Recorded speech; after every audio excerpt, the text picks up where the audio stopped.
She abandoned everything, her career, her apartment, her entire life, and drove straight into the desert with nothing but a broken heart and a tank of gas. What she found there wasn't what she was looking for.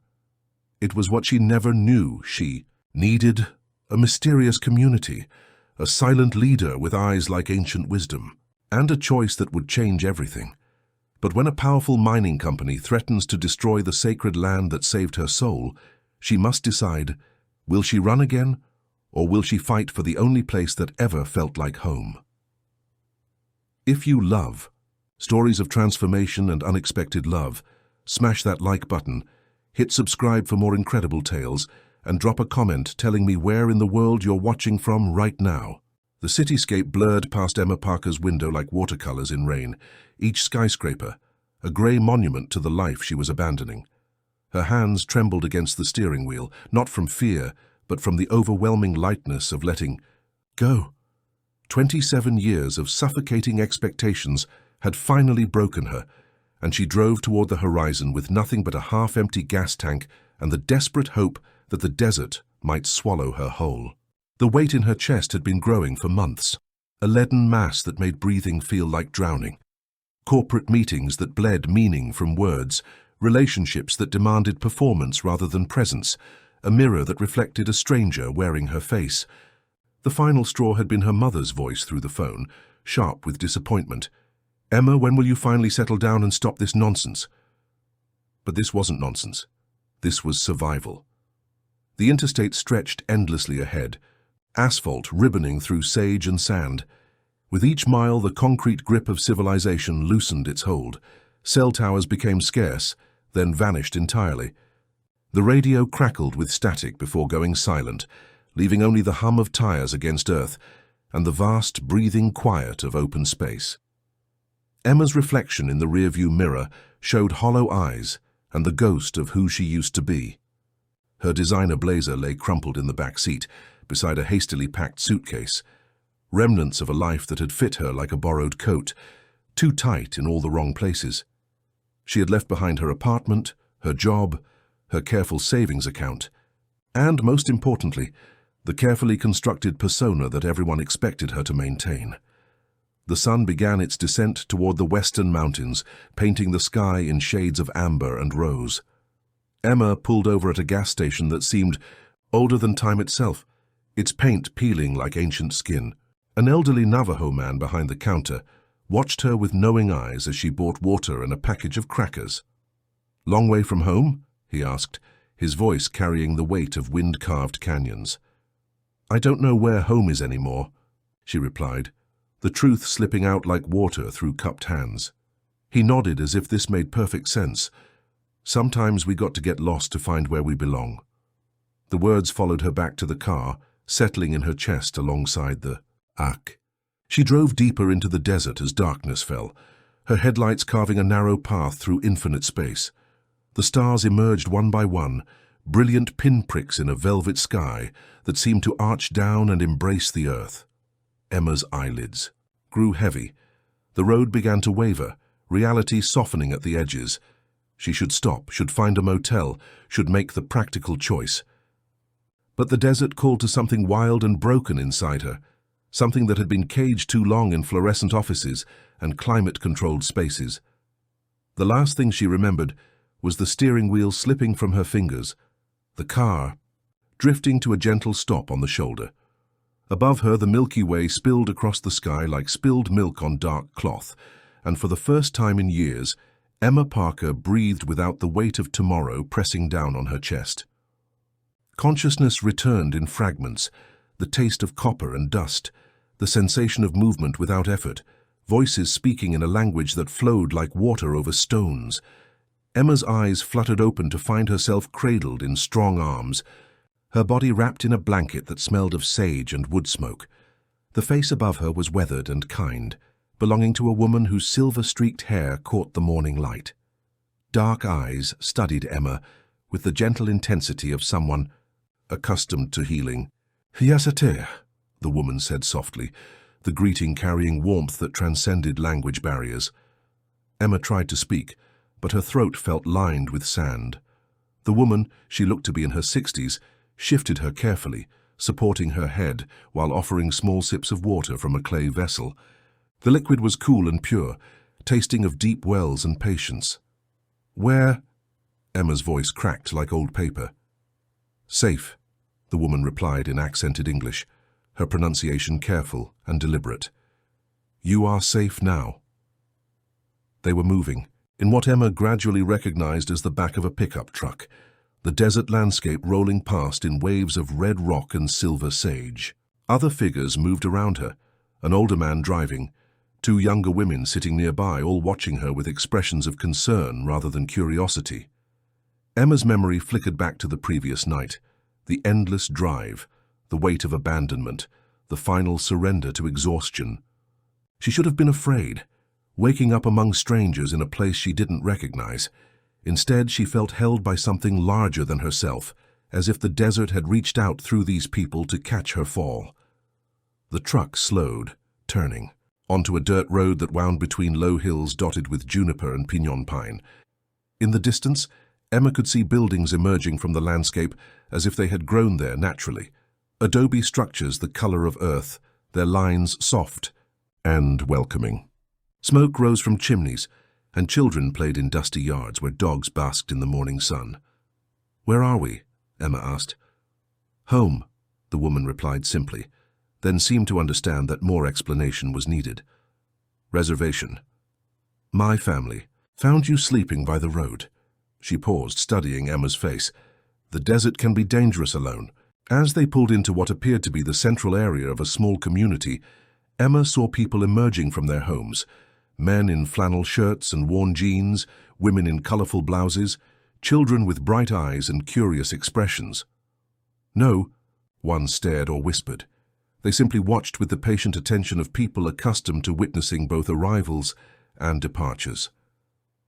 The truck stopped in front of a modest house with a blue door and windows framed by hand-carved shutters. The woman who had cared for Emma, she had introduced herself as Sarah, helped her down from the truck bed. Emma's legs trembled, whether from dehydration or the overwhelming shift in circumstances, she couldn't tell. A man emerged from the blue-doored house, and Emma's breath caught in her throat. He was tall and lean, with long black hair gathered at the nape of his neck and hands that moved with unconscious grace. But it was his eyes that stopped her, dark and deep, holding depths that seemed to reflect both the ancient wisdom of the land and something indefinably contemporary. He approached slowly, respectfully, stopping just close enough to speak without invading her space. When he looked at her, Emma felt as though he was seeing not just her physical form, but the broken places inside her that had driven her into the desert. "I'm Key," he said, his voice low and steady. The name fit him perfectly. Something essential, something that opened doors. "Emma," she replied, and heard her own name as if for the first time. He nodded once, a gesture that somehow conveyed both welcome and understanding. Then, without another word, he turned and led the way toward the house, leaving Emma to follow, at her own pace, in her own time. The interior of the house wrapped around Emma like a gentle embrace, all earth tones and natural textures that seemed to breathe with the rhythm of the land itself. Navajo rugs covered the floors in patterns of deep red and turquoise, their designs telling stories she couldn't yet read, but somehow felt in her bones. The walls held family photographs spanning generations, and shelves displayed pottery and baskets that spoke of hands that knew their craft. Sarah guided her to a small bedroom that smelled faintly of cedar and lavender. The bed was covered with a quilt whose stars seemed to mirror the constellation under which Emma had surrendered to sleep. A window looked out onto a garden where corn and squash grew in neat rows, their leaves rustling in the morning breeze. "Rest," Sarah said, placing a clean set of clothes on the foot of the bed, a simple cotton dress in soft blue, practical and comfortable. "So we will speak when you are ready." Emma nodded, overwhelmed by the kindness of strangers who asked nothing, demanded no explanations, offered only sanctuary. As Sarah's footsteps faded down the hallway, Emma sank onto the bed and let the tears come, not the desperate sobs she had expected, but quiet, cleansing drops that seemed to wash away layers of accumulated pain. When she finally emerged from the room, Dressed in the borrowed clothes that fit her better than anything from her previous life, she found Key in the kitchen, moving with the fluid efficiency of someone comfortable in his own space. He was preparing what appeared to be breakfast, eggs from chickens she could hear clucking outside, bread that smelled of home ovens, coffee that promised comfort rather than caffeine. "Hungry?" he asked without turning around, as if he had sensed her presence, rather than heard her approach. "Yes," Emma replied, realizing it was true. She couldn't remember the last time she had felt genuine hunger, the last time her body had asked for nourishment rather than simply accepted whatever fuel she provided. They ate in comfortable silence, seated at a wooden table worn smooth by countless meals and conversations. The food tasted like nothing Emma had experienced in years, real and substantial, connected to the earth and the hands that had prepared it. Key ate slowly, thoughtfully, occasionally glancing at her with those deep eyes that seemed to hold questions he was too polite to ask. Through the window, Emma could see the community coming to life. An elderly man tended to horses in a nearby corral, his movements slow and deliberate. Children chased a dog between the houses, their laughter carrying on the morning air. Women hung laundry on lines that stretched between cottonwood trees, the fabric snapping like flags in the breeze. "How long can I stay?" Emma asked finally, the question emerging from some deep place of uncertainty. Key considered this, his hands wrapped around his coffee cup, as if drawing warmth from it. "As long as you need," he said simply. Then, after a pause, "But you might want to call someone, let them know you're safe." The suggestion hit Emma like cold water. The life she had fled seemed impossibly distant, but she knew there would be people worrying. Her sister, at least, who would eventually notice the silence. The thought of reaching back into that world felt like touching a live wire. But Key was right. Disappearing completely was a luxury that came with its own burden of guilt. "There's a phone in the community center," Key continued, gesturing toward a larger building visible through the trees. "When you're ready."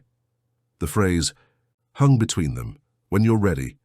Not a demand or expectation, but an acknowledgement that readiness was something that couldn't be rushed, only recognized when it arrived. After breakfast, Key showed her around the property. Behind the house, a workshop held tools and materials for what appeared to be jewelry making, silver wire, turquoise stones, traditional stamps for creating patterns. The workspace was organized but lived in, suggesting a craftsman who found meditation in creation. "This is beautiful," Emma said, running her fingers along a half-finished bracelet, its silver catching the light like captured moonbeams. "My grandmother's patterns," Key explained, his voice carrying reverence. "She taught me that jewelry isn't decoration, it's a connection, stories we wear." Emma understood immediately, thinking of the corporate jewelry she had worn like armor. Pieces, chosen for their ability to project success rather than meaning. Here was craft as communication, beauty as bridge between inner and outer worlds. The morning passed in this gentle exploration, Key sharing his space without overwhelming her with information or expectation.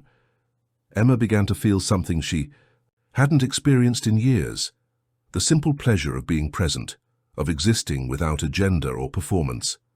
As the sun climbed higher, painting the desert in shades of gold and copper, Emma realized she was no longer thinking about escape.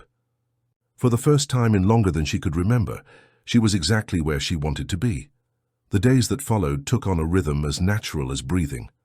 Emma woke to the sound of wind through juniper branches and the distant call of ravens, her body slowly releasing the tension that had become its default state. Sarah brought her herbal teas that tasted of wild plants and healing, while Key included her in the daily routines of the household without making her feel like an outsider looking in.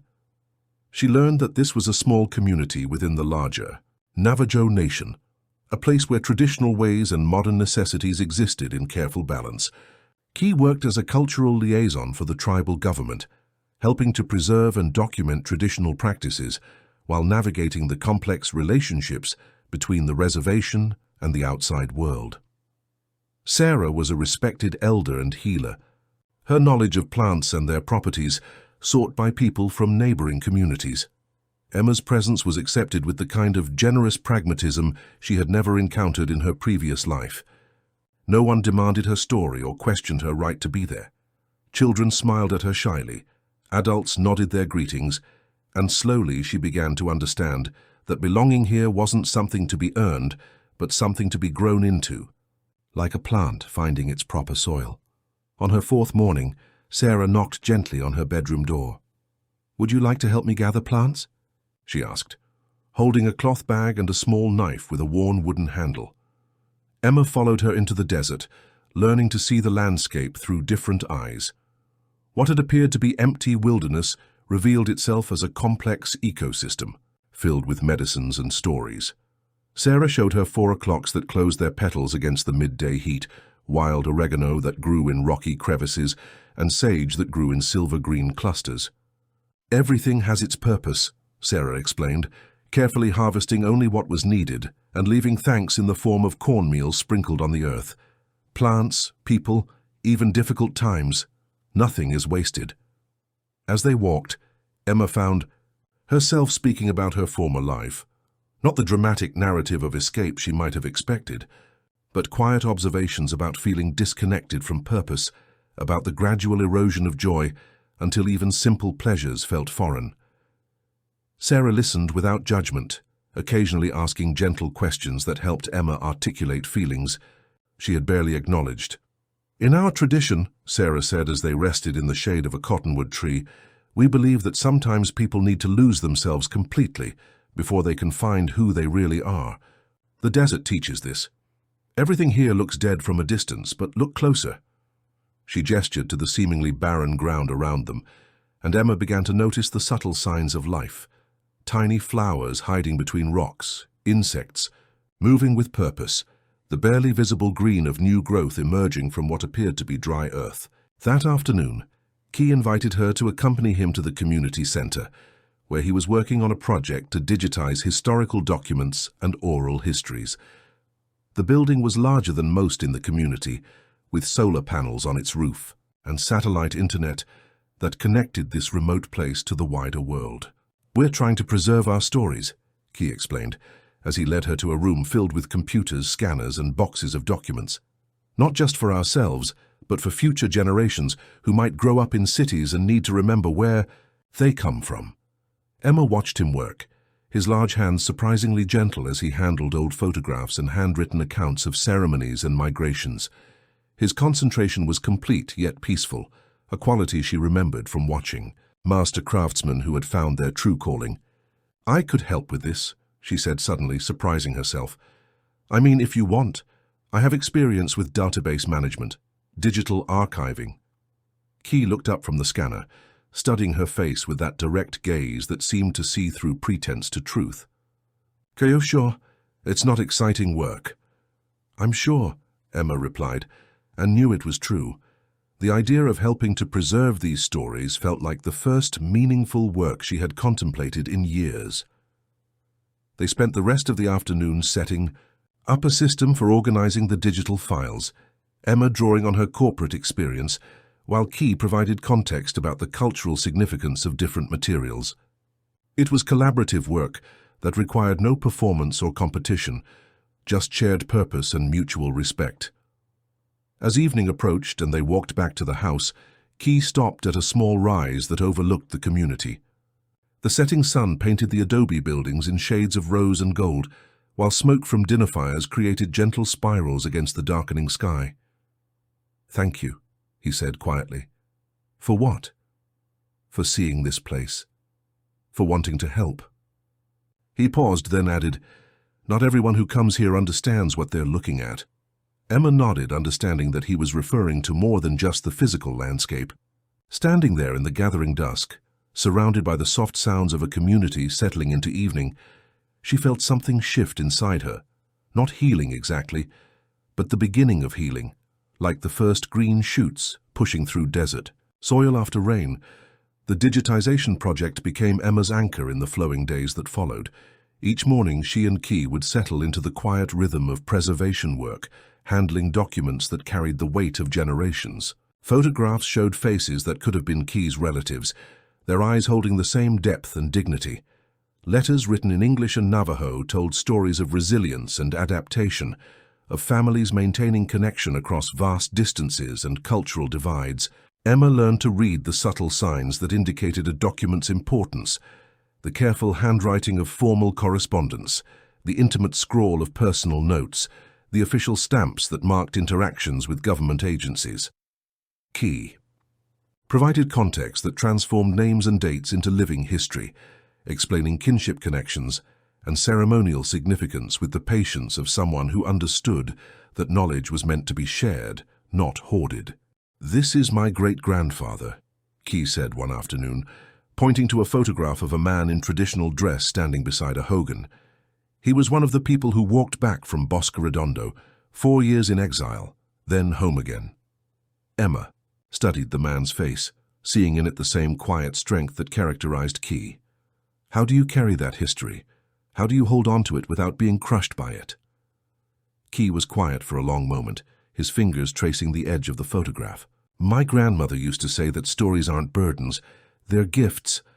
Each one tells us something about how to survive, how to remain ourselves even when the world tries to make us into something else." The words resonated in Emma's chest like a bell being struck. Her own story felt like such a burden, the weight of expectations unmet, potential unrealized, choices that led nowhere meaningful. But here, surrounded by accounts of displacement and return, struggle and persistence, she began to wonder if her experience of loss might also be a kind of gift, a necessary step towards something she couldn't yet imagine. Sarah joined them sometimes, her presence adding another layer to the work. She could identify people in photographs by their distinctive jewelry or clothing, explain the significance of ceremonial items, and provide the women's perspectives often missing from official records. Her stories wove together the threads of community life, showing how individual experiences connected to create the larger tapestry of survival and renewal. "You have good hands for this work," Sarah told Emma one evening as they organized a particularly delicate collection of letters. "Patient hands. This is important." Emma looked down at her fingers, noting how they had changed during her time here. The manicured nails of her corporate life had given way to shorter, more practical lengths. Small cuts from desert plants marked her palms, and a fine layer of dust seemed permanently embedded in her skin. They were becoming hands that worked with purpose rather than mere efficiency. In the afternoons, when the heat made indoor work more comfortable, Emma often found herself in conversation with other community members who stopped by the center. An elderly man named Thomas shared stories about traditional astronomy, explaining how the positions of stars guided both practical decisions and spiritual understanding. A woman named Maria described the intricate process of weaving rugs, how each pattern carried meaning, and how the work itself was a form of meditation. These conversations never felt like formal interviews or cultural education.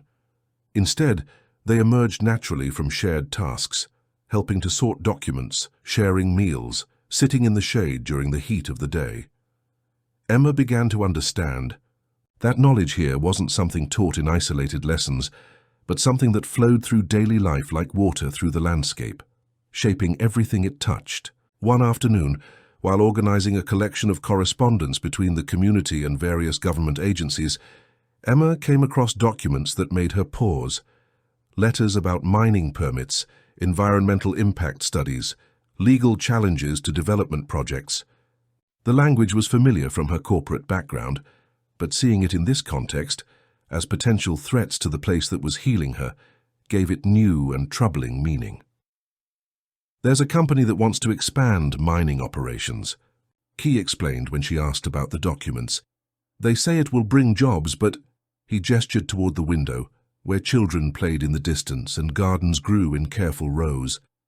"Some things are worth more than money," Emma nodded, understanding viscerally what he meant. The quiet life she had found here, the sense of belonging and purpose, felt infinitely more valuable than the salary and benefits she had abandoned. But she also knew how these battles played out, how corporate lawyers and environmental impact statements could overwhelm communities that lacked resources to fight back effectively. "If you need help understanding any of the legal language," she offered carefully, not wanting to overstep but unable to remain silent. "I spent years working with contracts and regulatory documents." Key looked at her with surprise. Then something... That might have been hope. "That could be useful," he said quietly, "when the time comes." As they locked up the community center that evening, Emma realized that her relationship with this place was shifting again. She was no longer just a refugee seeking shelter, but someone with skills that might prove valuable, someone whose presence could contribute to the community's well-being.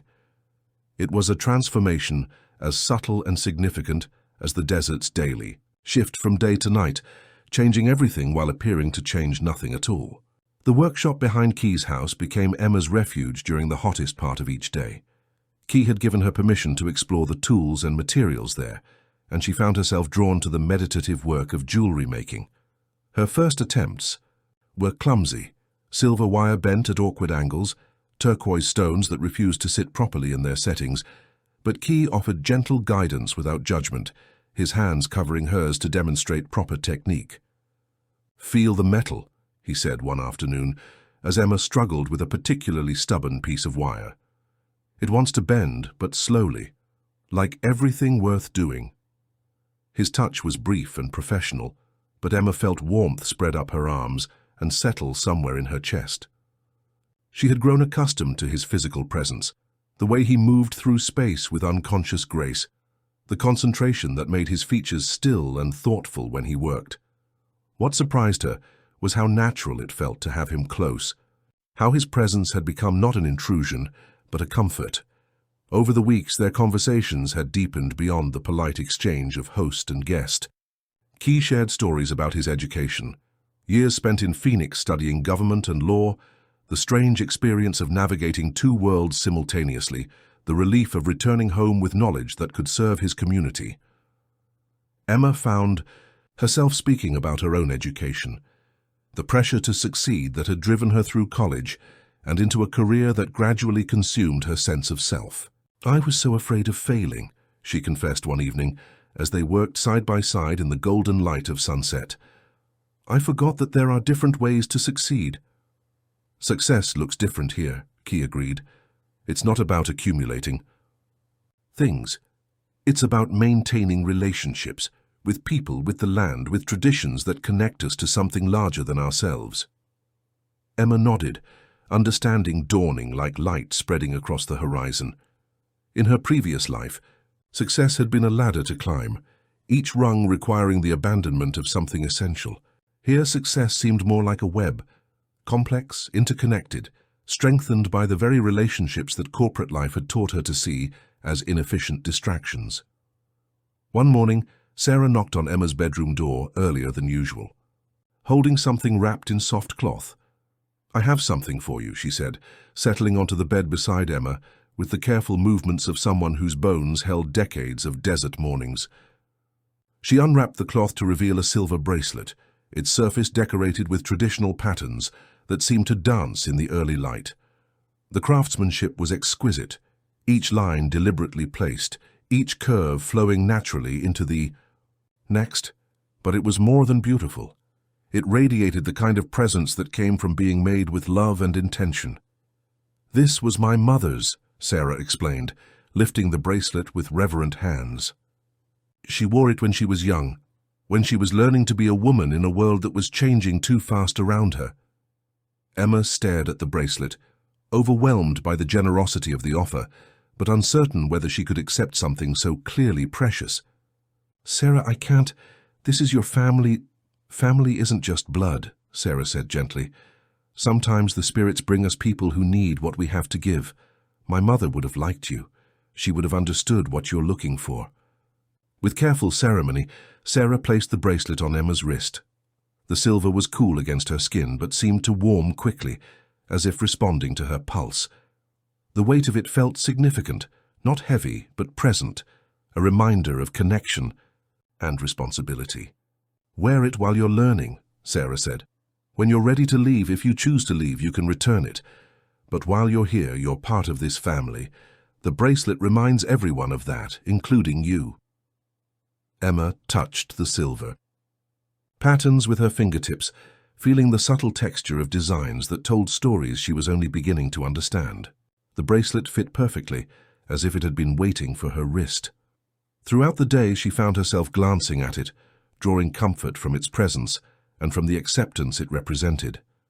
Key noticed it immediately when she arrived at the community center that morning.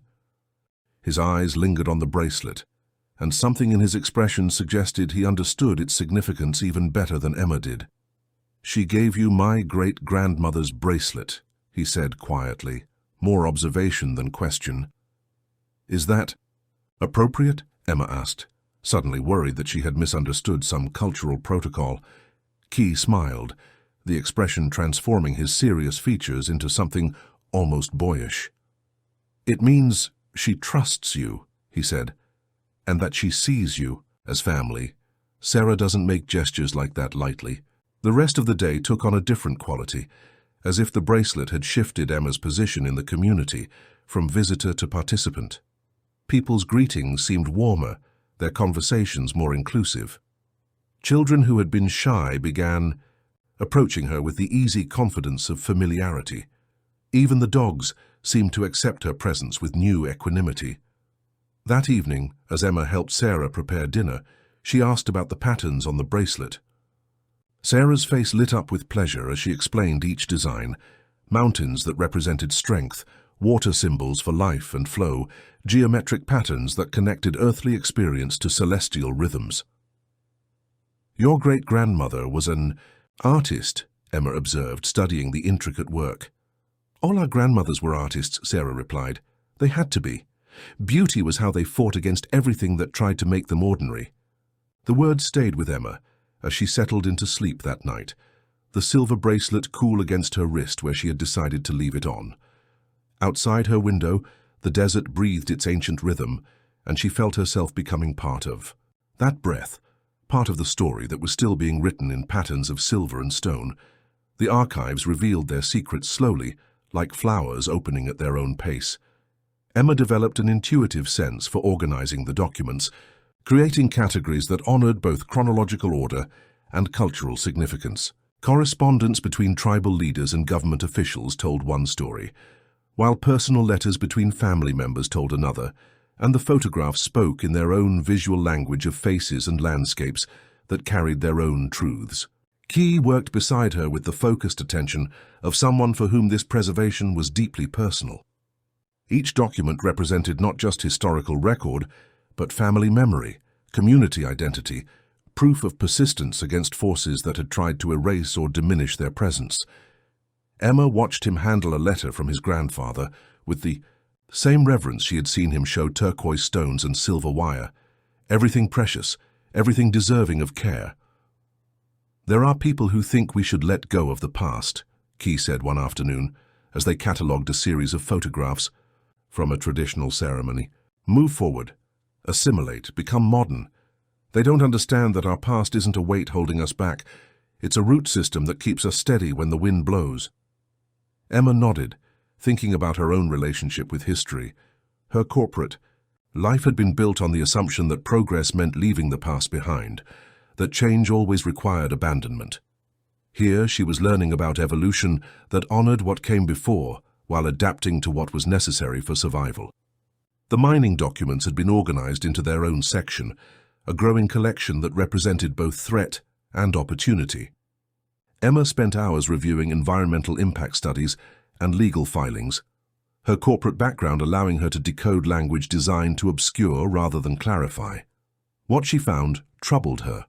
Projects that would fundamentally alter the landscape, extraction processes that posed risks to water sources, compensation packages that seemed generous until compared to the long-term value of what would be lost.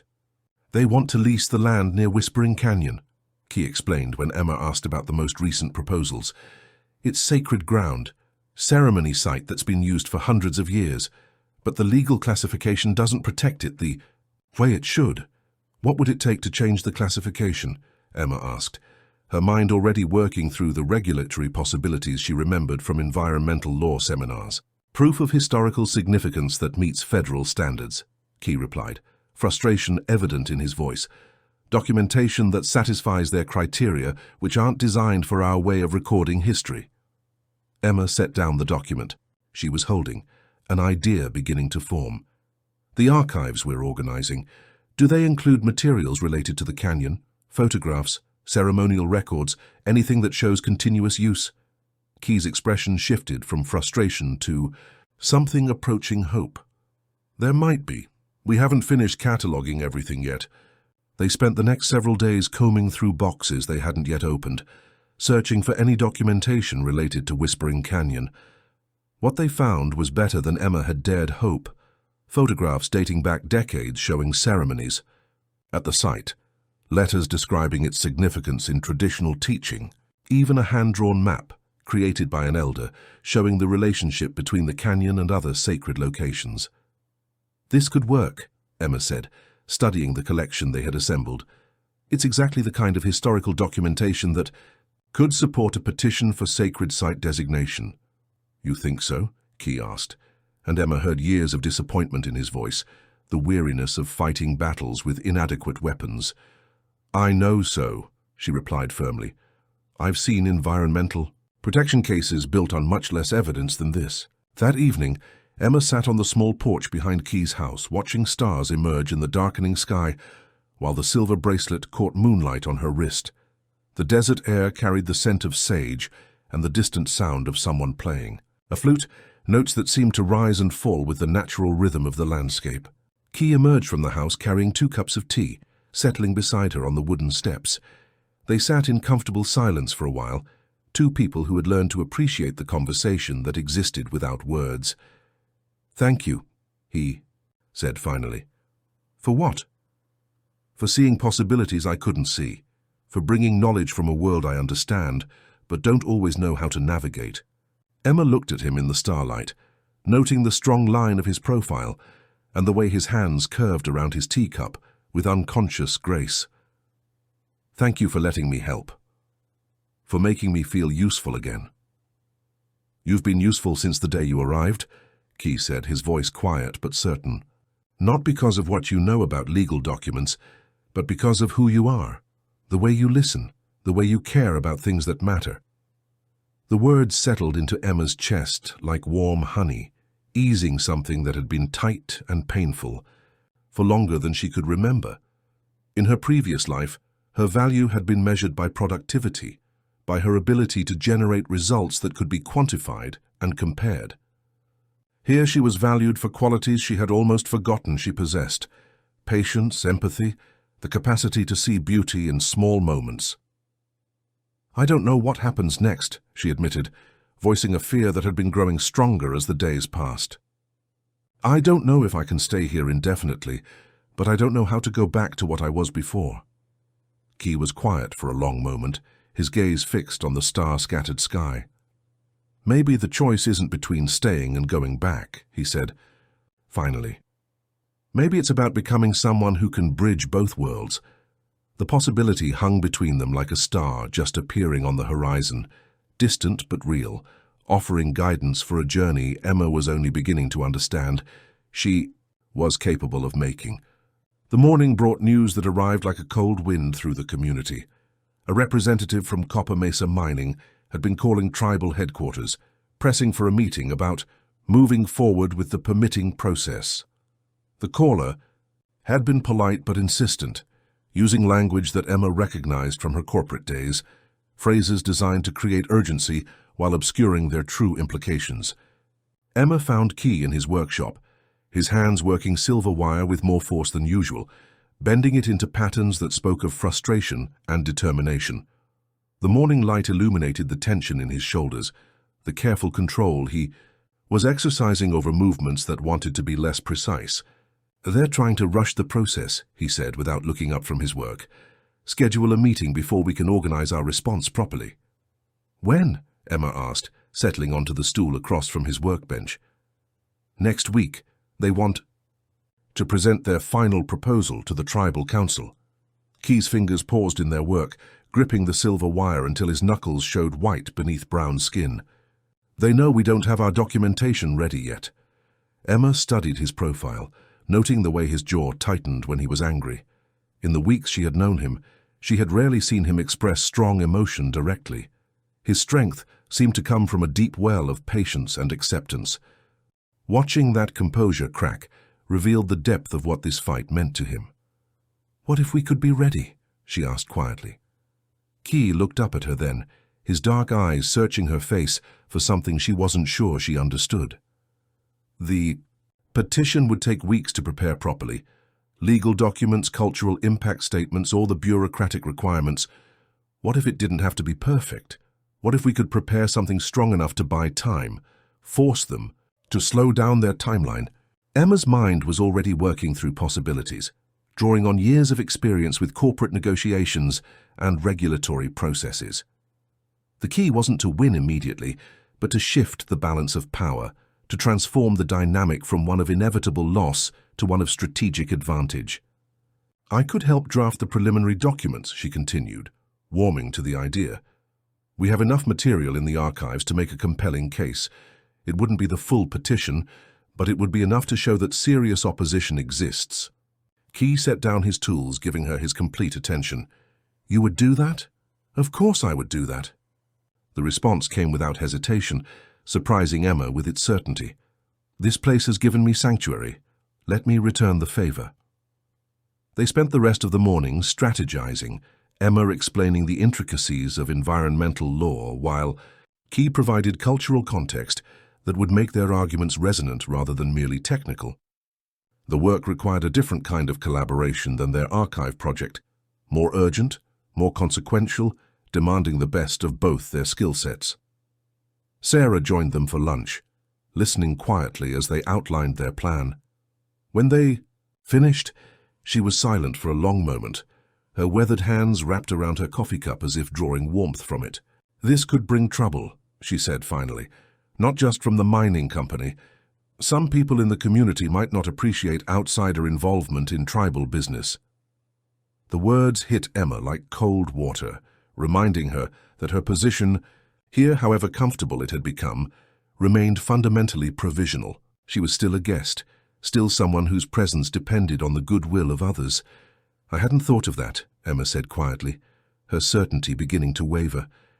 "I have," Key replied, his voice steady. "And I've decided I don't care what some people think. This isn't about insider or outsider. It's about protecting something sacred with whatever tools we have available." Sarah studied both their faces, her expression unreadable. Then, slowly, she began to smile. "Your great-grandmother would have liked this fight," she told Key. "She always said that wisdom could come from unexpected places." The afternoon was spent in the community center, Emma drafting documents while Key researched precedents and Sarah organized the historical materials they would need as supporting evidence. The work was intense and focused, each of them contributing their particular expertise to create something stronger than any of them could have managed alone. As evening approached, Emma realized that something fundamental had shifted in her relationship with this place. She was no longer simply someone seeking refuge, but someone with a stake in the community's future. The change felt both exhilarating and frightening, carrying with it responsibilities she wasn't sure she was prepared to shoulder. "Are you nervous?" Key asked as they locked up the community center for the night. Emma considered the question, taking inventory of the emotions churning in her chest. "Yes," she said finally, "but not about the work. About what happens if we succeed. About what it means that I care this much about a place I've only known for a few weeks." Key nodded, as if her concerns made perfect sense. "Caring is always a risk," he said, "but not caring is a bigger one." Walking back to the house under a sky full of stars, Emma touched the silver bracelet on her wrist and felt its weight differently than she had before. It was no longer just a symbol of temporary belonging, but a reminder of obligation, to the people who had welcomed her, to the land that was healing her, and to the version of herself that was emerging from the ashes of who she used to be.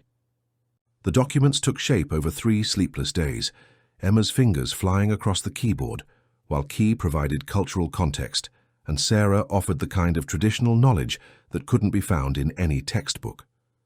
They worked with the focused intensity of people who understood that failure meant more than professional disappointment. It meant the potential loss of something irreplaceable. Emma drew on every skill she had learned in her corporate career, crafting arguments that were both legally sound and emotionally compelling. She wrote about the cultural significance of Whispering Canyon in language that federal bureaucrats could understand, while preserving the essential dignity of traditions that predated their legal frameworks by centuries. The historical documentation they had compiled was stronger than she had initially hoped. Photographs showed continuous ceremonial use of the site dating back over 70 years. Letters between tribal leaders described the canyon's role in traditional education and spiritual practice. Even a government survey from the 1940s mentioned its special significance to local native populations, language that could be leveraged to support their case. "This is good work," Key said, reviewing the latest draft as morning light filtered through the community center windows. "Better than I thought possible in such a short time." Emma nodded, too exhausted to feel satisfaction, but relieved that their efforts were producing something coherent and powerful. She had forgotten how much she enjoyed this kind of intellectual challenge, the puzzle of creating persuasive arguments from disparate pieces of evidence. In her corporate life, this skill had been deployed in service of quarterly earnings and market share. Here it felt like a form of prayer. Sarah arrived with breakfast and the news that word of their project was spreading through the community. "People are talking," she said, setting down a plate of eggs and fry bread. "Most are supportive, but there are questions about having an outsider involved in tribal business." "What kind of questions?" Emma asked, though she suspected she already knew. "The usual ones, questions about motives, about whether you understand what you're getting involved in, about what happens when you get tired of playing Indian and go back to your real life." The words stung because they echoed Emma's own doubts. What was she doing here? What gave her the right to involve herself in struggles that had been ongoing for generations before her arrival? The silver bracelet on her wrist suddenly felt heavy, like borrowed clothes that didn't quite fit. "Maybe they're right," Emma said quietly. "Maybe I should step back, let the community handle this without outside interference." Key looked up from the documents he was reviewing, his expression sharp with something that might have been anger. "Is that what you think you're doing? Interfering?" "I don't know what I'm doing," Emma admitted. "I came here running from my own problems and now I'm trying to solve yours. That doesn't seem entirely honorable." "Honorable?" Key repeated the word as if tasting something bitter. "You want to know what's not honorable. Standing by and watching something precious be destroyed because you're worried about other people's opinions. You want to know what's not honorable? Rejecting help because it comes from the wrong kind of person." Sarah cleared her throat, drawing both their attention. "There's a story my grandmother used to tell," she said, settling into her chair with the careful movements of someone whose bones remembered decades of desert mornings, about a woman who found a wounded eagle beside the road. She could have kept driving. It wasn't her eagle, wasn't her responsibility. But she stopped and helped, spent weeks nursing it back to health. When people criticized her for interfering with nature, she said, "The eagle doesn't care about my reasons for helping. It only cares that I helped." Emma stared at the older woman, understanding the parallel but not sure she deserved the comparison. "I'm not sure I'm the helper in this story. I might be the one who needs healing." "Maybe that's the point," Sarah replied. "Maybe helping others is how we heal ourselves. Maybe the eagle and the woman both needed saving." The morning passed in final revisions and document preparation. Emma found herself working with renewed focus. Her doubts transformed into determination. By noon, they had produced a comprehensive response to the mining company's proposal. Not a complete legal brief, but a document strong enough to demonstrate serious opposition and sophisticated understanding of the regulatory landscape. Key loaded the documents onto his laptop and prepared for the drive to tribal headquarters, where he would submit their response and request a delay in the council meeting. Emma watched him organize his materials with the same careful attention. He brought to his jewelry work, each item placed deliberately and purposefully. "I should come with you," Emma said suddenly. Key paused in his preparations. "You don't need to do that. This is tribal business now. Those documents have my work in them. If there are questions about the legal analysis, I should be there to answer them." It was a reasonable argument, but Emma knew her real motivation was different. She needed to see this through, to take responsibility for her involvement, rather than hiding behind Key's courage and Sarah's wisdom. "Some people won't like it," Key warned. "Some people already don't like it," Emma replied. "At least this way they can tell me directly instead of talking around me." Key studied her face for a long moment, then nodded slowly. "Okay, but let me do the talking unless they ask you direct questions. And don't take anything personally. Politics can get ugly when people feel threatened." As they prepared to leave, Sarah approached Emma with something wrapped in soft cloth. "For courage," she said, pressing the bundle into Emma's hands. Inside was a small piece of turquoise, polished smooth and warm to the touch. "It was in my pocket the day I defended my master's thesis," Sarah explained. "Sometimes we need talismans to remind us of our own strength." Emma closed her fingers around the stone, feeling its solidity and warmth. As they drove toward tribal headquarters, the desert landscape rolling past the truck windows, she understood that she was crossing another threshold, from refuge seeker to community participant, from someone who received help to someone who offered it. The transformation felt both terrifying and inevitable, like stepping off solid ground into space and discovering that she knew how to fly. The tribal headquarters building stood in marked contrast to the traditional architecture of the residential community, its modern lines and solar panels speaking to the complex balance between preserving culture and adapting to contemporary realities. Emma felt the weight of bureaucracy settle on her shoulders as they entered the reception area, a familiar sensation from her corporate days, but somehow heavier here, where the stakes felt more personal. Key led her down a hallway lined with photographs of tribal leaders and cultural celebrations, past offices where people conducted the complex business of governing a sovereign nation within a nation. The sounds were familiar: ringing phones, muted conversations, the soft clicking of computer keyboards, but the context transformed their meaning entirely. The conference room where they waited held a large table surrounded by chairs that had clearly seen many difficult conversations. Maps covered one wall, showing the boundaries of tribal land in relation to state and federal territory. Emma studied these boundaries while they waited, noting how the reservation appeared as an island surrounded by other jurisdictions, a visible reminder of the legal complexity that governed every aspect of life here. When the council members arrived, Emma recognized some faces from the community, but others were new to her. Men and women whose expressions ranged from curious to skeptical as they took their seats around the table. The chairman, an elderly man named Robert, whose weathered hand spoke of decades of physical work, called the meeting to order with the kind of quiet authority that comes from earned respect rather than appointed power. "We've reviewed the documents you submitted," Chairman Robert said, his attention focused on Key. "Impressive work. Thorough analysis of the legal issues involved." "Thank you," Key replied. "We wanted to make sure the council had complete information before making any decisions about the mining proposal." A woman Emma didn't recognize leaned forward, her expression sharp with what might have been suspicion. "We appreciate the research, but there are questions about the process. Questions about having non-tribal members involved in preparing our response to what is fundamentally a tribal sovereignty issue." Emma felt the room's attention shift to her, a weight that made her want to shrink into her chair. Instead, she straightened, drawing on years of experience in conference rooms where her presence had been questioned for different but equally fundamental reasons. "I understand the concern," Emma said when it became clear that a response was expected. "I want to be clear that my involvement was limited to technical assistance with document preparation.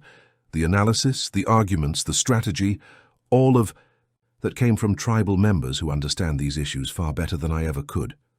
Another council member, a middle-aged man with silver-streaked hair, spoke up. "But you did write portions of the response. Your perspective, your language, your way of presenting arguments. How do we know that represents our interests rather than your own understanding of what our interest should be?" The question was fair, and Emma had been preparing for it during the drive to headquarters. "You're absolutely right to ask that question," she said. "The legal analysis I provided is based on federal environmental law and regulatory precedent. Those facts don't change based on who presents them. But the cultural significance, the connection to traditional practices, the meaning of this place to your community, those arguments came entirely from tribal members. My role was translation, not interpretation. Chairman Robert nodded slowly. Translation is important work, he acknowledged. The government speaks a certain language, requires certain kinds of evidence presented in certain ways. Sometimes we need people who understand that language to help us communicate effectively. The woman who had raised the initial concern wasn't satisfied. But what happens when this crisis passes? When the mining company moves on to other targets and our temporary helper decides she's done playing activism, we're left with the consequences of strategies we didn't develop ourselves. Emma felt heat rise in her cheeks, recognizing the accuracy of the criticism even as it stung. That's a fair point, she said carefully. I can't promise I'll be here forever, but I can promise that everything I've learned about your legal position, every strategy we've discussed, every contact I've helped you make, all of that stays with tribal members, whether I'm here or not. Key spoke for the first time since the formal questioning began. Emma has asked for nothing in return for her help. She's lived in our community, learned our ways, contributed her skills without expectation of reward or recognition. The question isn't whether she'll leave eventually. Everyone leaves eventually. The question is whether we accept help from someone who's proven herself trustworthy. Proven herself how? The skeptical council member asked. By showing up uninvited and inserting herself into our business? By caring about our business as if it were her own, Key replied, his voice calm but firm. By working 18-hour days to meet an impossible deadline. By risking criticism to do what she believes is right. Chairman Robert raised his hand, quieting the discussion. We have a decision to make about the mining proposal, not about our guests' motivations. The documents are strong. The legal analysis appears sound. The question is whether we move forward with this strategy or pursue other options. The discussion that followed was conducted largely in Navajo, though Emma caught enough English phrases to understand that opinions were divided. Some council members favored a more aggressive approach, while others worried about the financial resources required for a prolonged legal battle. The documents Emma and Key had prepared represented a middle path, sophisticated enough to demand attention while avoiding immediate confrontation. After nearly an hour of discussion, Chairman Robert called for a vote. The decision was close. 5 in favor of moving forward with the strategy, 3 opposed, 1 abstention. Not an overwhelming mandate, but enough to proceed. We'll submit the response and request a delayed timeline for the council meeting, Chairman Robert announced. Key, you'll coordinate with our legal counsel to refine the arguments and... He paused, looking directly at Emma. We appreciate the assistance that's been provided. Moving forward, any non-tribal involvement will need formal council approval. Emma nodded, understanding that she was being both thanked and dismissed. The message was clear. Her help had been useful, but her position remained provisional, subject to political considerations that had nothing to do with the quality of her work. As they gathered their materials and prepared to leave, Key touched her arm gently. You did well, he said quietly. Better than I expected. Emma managed a smile, though she felt drained by the experience. I'm not sure I was prepared for the political complexity. Nobody ever is, Key replied. That's what makes it political. Driving back to the community as afternoon shadows lengthened across the desert, Emma stared out the window and wondered what came next. She had crossed a line today, moving from observer to participant in struggles that would continue long after her own story here reached its conclusion. The weight of that responsibility settled on her shoulders like a familiar burden, but one she was finally ready to carry. The phone call came 3 days later, shattering the desert quiet like glass breaking against stone. Emma stared at her sister's name on the unfamiliar number display, knowing that answering would mean opening a door to the world she had worked so hard to close behind her. Emma? Oh my God, Emma, is that really you? Jennifer's voice carried the strain of weeks of worry and anger combined. I've been calling your apartment, your office, your friends. Nobody knew where you were. I was ready to file a missing person report. Emma walked outside, needing space and air for this conversation. The afternoon sun painted the desert in shades of gold and amber, while her sister's voice brought the grey urgency of city life flooding back into her consciousness. "I'm sorry," Emma said, though the words felt inadequate. "I should have called. I just needed to get away." "Needed to get away? Emma, you disappeared! You left your job without notice, abandoned your apartment, dropped off the face of the earth. People have been worried sick." The litany of abandoned responsibilities hit Emma like physical blows. In her focus on the immediate crisis of the mining proposal, she had managed to forget about the practical consequences of her flight.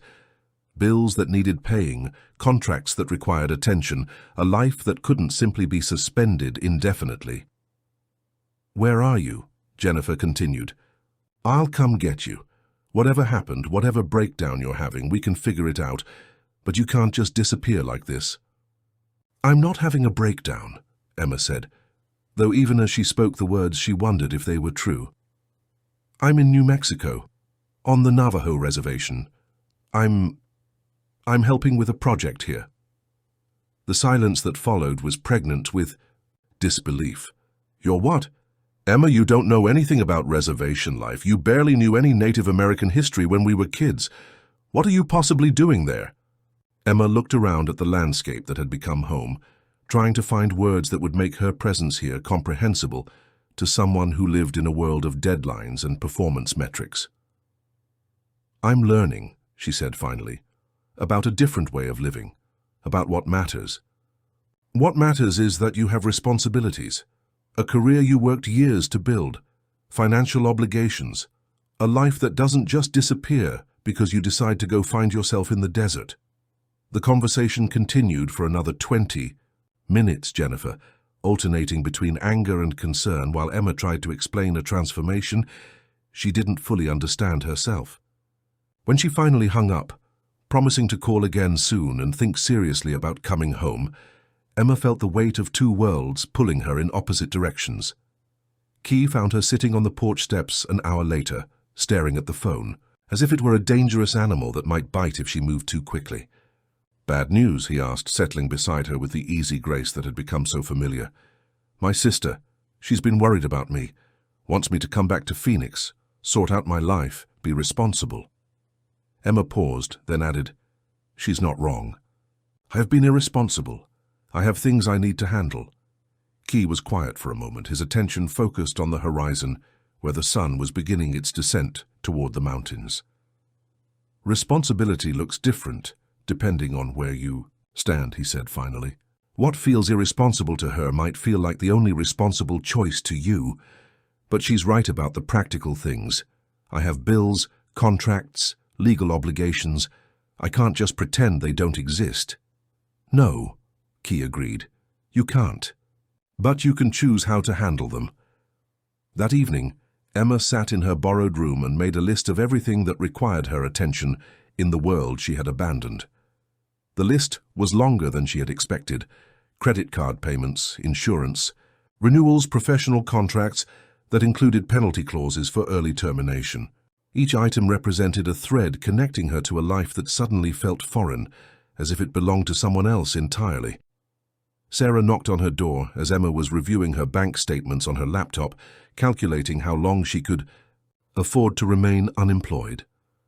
"May I come in?" Sarah asked, carrying 2 cups of tea that steamed in the cooling air. Emma gestured to the chair by the window, grateful for the interruption. Sarah settled herself carefully, studying Emma's expression with the attention of someone trained to read emotional weather patterns. "You're thinking about leaving," Sarah observed. It wasn't a question. "I'm thinking about my responsibilities," Emma replied. "People are worried about me. I have obligations I can't ignore forever."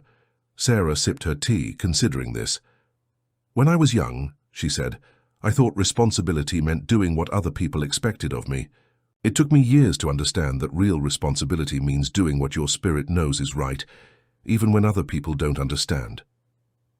"But what if I'm wrong? What if this is just escapism disguised as spiritual awakening?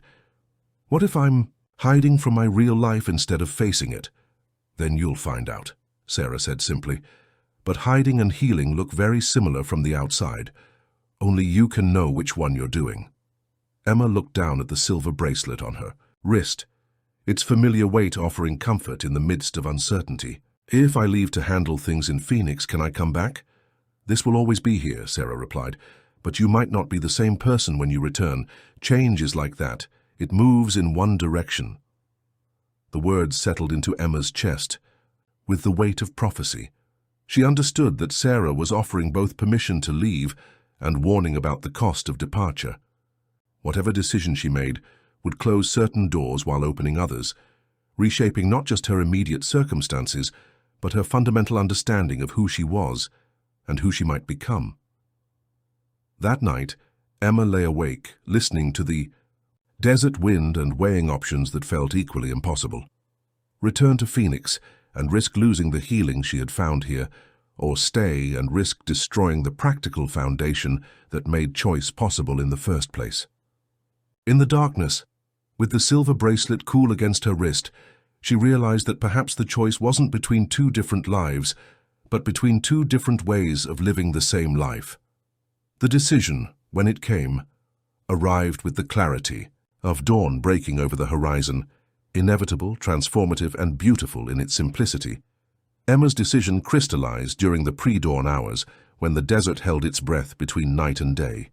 She would return to Phoenix, not to resume her old life, but to reshape it in ways that honored both who she had been and who she was becoming. The choice felt both terrifying and inevitable, like stepping off a cliff and discovering that the ground rose to meet her feet. She found Key in his workshop, preparing for another day of advocacy work related to the mining proposal. The documents they had crafted together had bought time, forcing the mining company to provide additional environmental impact studies and giving the tribal council breathing room to organize their response. "I need to go back to Phoenix," Emma said without preamble, the words emerging with the directness she had learned in the desert.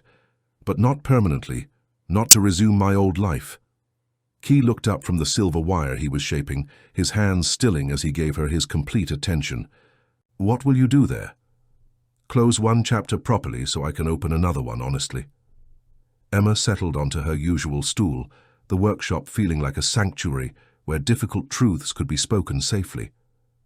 "I have contracts to fulfill, debts to settle, relationships to address, but I also want to research something while I'm there." She explained her idea, using her corporate contacts and legal research skills to identify other communities facing similar environmental threats, building a network of resources and strategies that could be shared between groups fighting comparable battles. The mining company threatening Whispering Canyon was part of a larger corporate strategy that targeted indigenous lands across the Southwest, counting on the isolation and limited resources of individual communities. "I want to help build connections," Emma continued, "create databases of legal precedents, identify funding sources for environmental protection, maybe even organize a coalition of affected communities. I have credibility in the corporate world that could be useful for this kind of work." Key resumed his work with the silver wire, but Emma could see him processing the implications of her proposal. "That would mean traveling," he said. "Spending time away from here. Some travel, yes, but with a base here if—" Emma hesitated, then pushed forward with the vulnerable honesty the desert had taught her. "If I would be welcome to maintain a connection to this community." "You'll always be welcome here," Key said quietly. "The question is whether you'll still want to come back after you remember what the other world has to offer." Emma touched the silver bracelet on her wrist, drawing strength from its familiar weight. "This place saved my life. Not just because you pulled me out of the desert, but because you showed me a different way of being human. I'm not going to forget that." The next few days passed in a blur of preparation and difficult conversations. Emma worked with Key to document everything they had learned about the mining company's strategies, creating a resource guide that could be replicated in other communities. She spent long hours with Sarah, learning about traditional ecological knowledge that might inform environmental protection efforts beyond the reservation. The hardest conversation was with the children in the community, who had grown accustomed to her presence. 9-year-old Maria, who had taken to showing Emma interesting rocks and asking about life in the city, was particularly difficult to explain the situation to. "Will you come back?" Maria asked, with the directness that children bring to essential questions, I hope so, Emma replied honestly. I plan to, but sometimes life changes our plans. My uncle went to the city for work, Maria said. He was going to come back too, but he met a woman there and they got married, and now he only visits for holidays. Emma knelt down to Maria's level, recognizing the sophisticated understanding hidden in the child's simple words. That's possible, she admitted. People do change their minds, but right now this feels like home to me, and I want to find a way to keep it as home, while also doing work that helps protect places like this. On her last evening in the community, Sarah organized a small gathering, not a formal farewell, but a shared meal that acknowledged the significance of transition. Key presented Emma with a small piece of turquoise he had set in silver, a pendant designed to be worn close to the heart. For protection during travel, he explained, as he fastened the chain around her neck, and for remembrance. Emma touched, the stone feeling its smooth warmth against her skin. Thank you for everything, for seeing something in me I couldn't see myself. We saw what was already there, Sarah said gently. We just provided the space for it to emerge. That night, Emma packed carefully, taking only what she needed for her work in Phoenix, while leaving most of her belongings in the small room. That had become her sanctuary. The act of partial departure felt symbolic. She was leaving but not abandoning, stepping away but not disappearing. Key drove her to the bus station in Gallup, the two of them traveling in comfortable silence, through landscape that had become deeply familiar. As they waited for her bus to arrive, Emma felt the pull of both directions, toward the city where her responsibilities waited, and back toward the desert that had taught her how to breathe again. I'll call when I get settled, she promised, and I'll send updates about what I learn regarding the mining companies and their tactics. Don't become a stranger, Key said, his voice carrying more emotion than she had heard from him before. I won't, Emma replied, meaning it with every fiber of her being. This isn't goodbye, this is just see you later.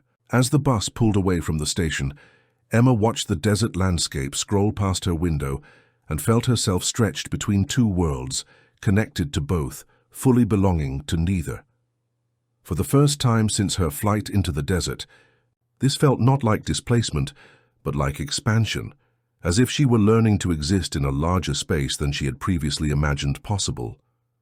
Phoenix greeted Emma with the familiar assault of concrete and exhaust fumes, the city's harsh angles and aggressive pace, a jarring contrast to the gentle rhythms she had internalized during her months in the desert. But this time, instead of feeling overwhelmed by the urban environment, she found herself observing it with the analytical distance of an anthropologist studying a culture that was foreign despite its familiarity. Her apartment building looked smaller than she remembered, its beige stucco facade and formulaic landscaping speaking to an aesthetic that prioritized efficiency over beauty. The mailbox overflowed with bills and notices, while a layer of dust covered everything inside, as if the space had been holding its breath during her absence. Emma spent her first week dealing with practical necessities, negotiating with creditors, fulfilling the remaining obligations of her consulting contracts, meeting with former colleagues who greeted her return with expressions ranging from concern to barely concealed judgment. Each interaction felt like a translation exercise, requiring her to present her experience in terms that made sense to people who measured transformation in quarterly reports and performance metrics. You look different, her former supervisor observed during a lunch meeting where Emma finalized the termination of her consulting agreement. Healthier, I guess, less stressed. Whatever you did in New Mexico seems to have agreed with you. It did, Emma replied simply, not attempting to explain the depth of change that couldn't be captured in corporate small talk. But the real work began when Emma started researching the broader network of mining operations and environmental threats facing indigenous communities across the Southwest. Using her corporate contacts and legal databases, she began mapping patterns of exploitation that confirmed her suspicions. The threats to Whispering Canyon were part of a systematic strategy that targeted communities with limited resources and complex legal status.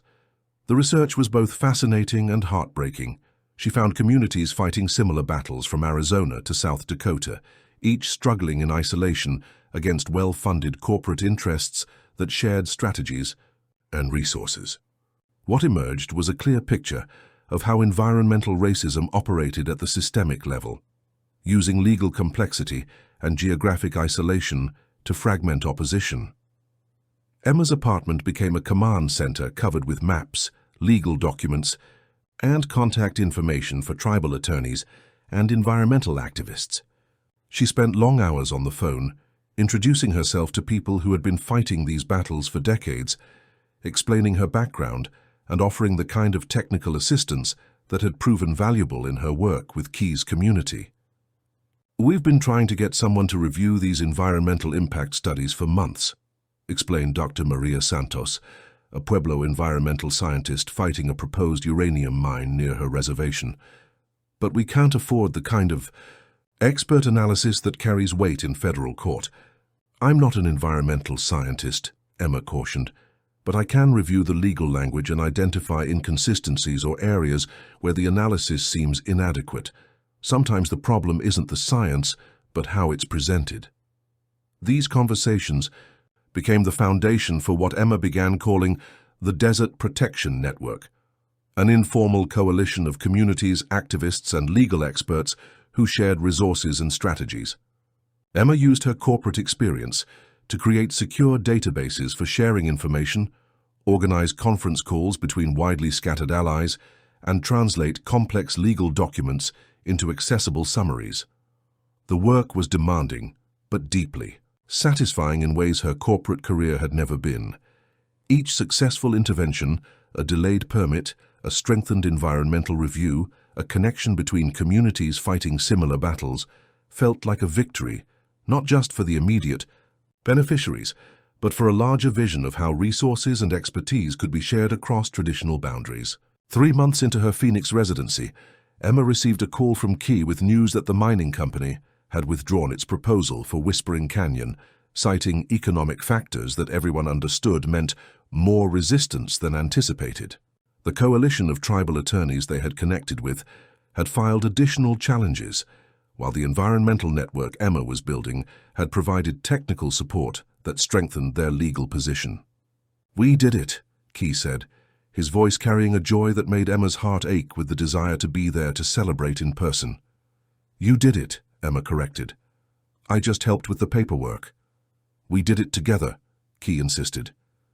"Your work here made the difference. But more than that, the connections you've helped us build, those are going to matter for the next battle and the one after that." Emma sat in her Phoenix apartment, surrounded by the maps and documents that represented months of careful research, and felt the pull of the desert stronger than ever. She had accomplished what she came to Phoenix to do, settled her obligations, built a network that could continue without her constant presence, proven to herself and others that her commitment to the desert community was more than romantic escapism. The question now was what came next. The network she had built could be managed remotely. The legal research could be conducted from anywhere with internet access, and her own understanding of her purpose had evolved far beyond anything that required a Phoenix address. Emma picked up her phone and dialed the number that had become as familiar as breathing. "Sarah, it's Emma. I'm ready to come home." The silence that followed was full of understanding, acceptance, and the kind of welcome that doesn't require words. When Sarah finally spoke, her voice carried the warmth of desert sunlight and the certainty of seasons turning in their proper order. "We'll be here," she said simply, and Emma knew that everything was about to change again, this time in the direction of integration rather than separation, commitment rather than flight. The bus carried Emma back across familiar landscape, each mile bringing her closer to a place that had become more than refuge. It had become home in the deepest sense, the place where her truest self could exist without explanation or apology. The silver bracelet on her wrist caught afternoon sunlight streaming through the bus window, its patterns seeming to pulse with their own rhythm, a heartbeat connecting her to the community waiting ahead. She had spent 6 months in Phoenix, long enough to completely restructure her relationship with the urban world while building something new from the pieces of who she used to be. The Desert Protection Network now included 43 communities across 7 states with secure funding from 3 environmental foundations and legal support from a coalition of tribal attorneys. More importantly, it had developed its own momentum, requiring her guidance rather than her constant presence. Key met her at the bus station, his presence both exactly as she remembered and somehow more significant, as if her time away had allowed her to see him more clearly. He embraced her without hesitation, and Emma felt herself relax into his arms, with the relief of someone who had been holding her breath for months without realizing it. "Welcome home," he said against her hair, the words carrying weight beyond their simple meaning. The community greeted her return with the kind of warm matter-of-factness that made the extraordinary feel natural. Children who had grown taller in her absence resumed conversations as if they had been interrupted yesterday rather than months ago. Adults inquired about her work in Phoenix with genuine interest, but without the sense that her departure required justification or her return demanded explanation. Emma settled back into the rhythm of desert life, but with crucial differences. She now had work that connected her to both worlds, managing the protection network remotely while continuing to help Key with cultural preservation projects. Her laptop and satellite internet allowed her to participate in legal strategy sessions with tribal attorneys, while sitting in the same workshop where she had first learned to shape silver. 3 weeks after her return, Key emerged from his workshop carrying something wrapped in soft leather. Emma was organizing files on the community center's computer, cross-referencing mining permits with sacred site documentation, when he approached her table. "I have something for you," he said, his voice carrying an unusual formality that made Emma look up from her work. The wrapped object was roughly the size and shape of a bracelet, but when Key unfolded the leather, Emma gasped.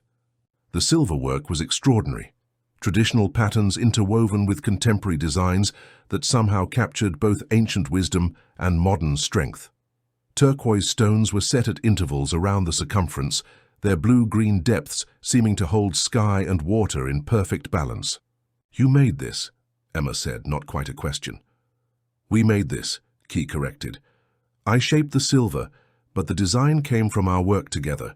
The stones represent the communities in your network, each one different, but all connected by the silver that holds them together." Emma held the bracelet up to the light, noting how its patterns seemed to shift and flow like water or wind. It was clearly a masterwork, the kind of piece that represented months of careful labor and deep, artistic vision. "It's beautiful," she said inadequately. "But Key, I already have your great-grandmother's bracelet. I can't accept something this precious." "That bracelet was a loan," Key said gently. "This one is a gift. From me to you, to mark your choice. To stay." Emma looked at him sharply. "How do you know I'm staying? I haven't actually said—" "You transformed your life to make staying possible," Key replied. "You built a bridge between worlds instead of choosing one or the other. That's not the action of someone who's planning to leave again." As he fastened the new bracelet on Emma's other wrist, she felt the weight of commitment settling around her like a blessing. The two bracelets, one representing temporary belonging, the other permanent connection, seemed to complete a circuit, connecting past and future in a present moment that felt full of possibility. That evening, Sarah organized what she called a small celebration, but which involved most of the community gathering for a meal that lasted well past sunset. Emma found herself seated between Key and Thomas, the elderly storyteller, while children played in the gathering darkness, and adults shared news and laughter around the flickering fire. "Tell us about the cities you helped," Maria requested, the 9-year-old who had worried about Emma's departure, now clearly proud of having a friend who worked with communities across the desert southwest. Emma shared stories carefully chosen for her young audience, successes that demonstrated how people working together could protect places they loved, connections forged between communities that had seemed isolated, legal victories that kept sacred sites safe from development. She spoke about the work as collective accomplishment rather than individual heroism, emphasizing how each community's knowledge contributed to everyone's strength. As the evening wound down and people began gathering their children and saying goodbyes, Key walked Emma back to the house they would now officially share. A decision they had made through careful conversation rather than dramatic declaration, recognizing that their partnership had grown organically from mutual respect and shared purpose. "Any regrets?" Key asked as they settled on the porch steps, looking out at a landscape silver with moonlight. Emma considered the question seriously, taking inventory of the life she had built from the ashes of the life she had abandoned. The work was challenging and meaningful, connecting her to both local community and broader purpose. Her relationships were based on authenticity rather than performance. She woke each morning with anticipation rather than dread. "None," she said finally, meaning it completely. "This is exactly where I'm supposed to be." They sat in comfortable silence, two people who had learned to appreciate the conversation that existed without words. Above them, stars wheeled in their ancient patterns while the desert breathed its eternal rhythm of expansion and contraction, death and renewal. Emma touched both bracelets on her wrists, the old one representing the journey that had brought her here, the new one symbolizing the future they would build together. In the distance, a coyote called to its pack, and somewhere in the darkness, another voice answered. The sound carried across the landscape like a promise that even in the vast spaces of the desert, no one had to remain alone. As she settled into sleep that night in the room that was truly hers now, Emma thought about the woman who had driven into the desert months ago, desperate and broken and searching for any alternative to the life that was suffocating her. That woman could never have imagined this outcome, not just the external circumstances of love and community and meaningful work, but the internal transformation that made those circumstances possible. The desert had taught her that apparent emptiness could be full of life, that survival sometimes required the courage to lose everything, and that the most profound changes often happened so gradually they were only visible in retrospect. She had come seeking escape, and found instead a way of engaging with the world that honored both her individual needs and her responsibility to something larger than herself. Outside her window, the wind moved through juniper branches with a sound like breathing, and Emma fell asleep listening to the rhythm that had become her lullaby, surrounded by the certainty that she was finally, completely, home.